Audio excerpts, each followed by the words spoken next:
پاراچنار کې د خوراکي سامان قیمتونه کم نشول. چینی، وړه غوړي او نور سامانونه هم په ډیر ګران نرخ باندې ملاویږي. د علاقې اوسیدونکي وایي چې د تجارتي سامان لوی کاروان رتګ سره هم نرخونه نه دي کم شوي او انتظامیه د نرخونو کنټرول کې ناکامه ښکاري. عام ولس غوښتنه کوي چې د ټل پاراچنار مین سړک د هر قسم تګ رتګ لپاره خلاص کړي. ویلې چې د کاروانونو تګ رتګ سره عوام ضروریات نشي پوره کېدلی.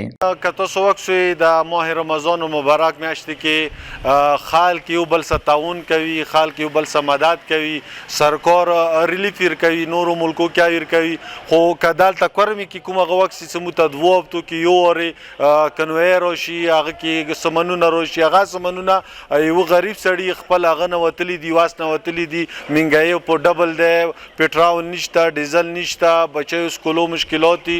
او د روژې میاشتې کې یو غریب سړي ته یې ریړۍ والا ته که ته سترګې وغړوي، هغه خپلې سبزۍ اخیستلې که هغه نه دی هغه ځان ته سبزي واخلي. او که بقي خبره ده چې سرکار دوره ناهله شوی دی، ځینې انتظامیه چې هغه فوډ اتھارټي والا چې کوم انتظامیه دی هغه سره نرخنامه نشته دی. یوه سبزي بینډۍ 900 روپۍ نن ورځې چې کومې بینډۍ پرون راغلې وي هغه نن ورځې 1500 روپۍ چلیږي.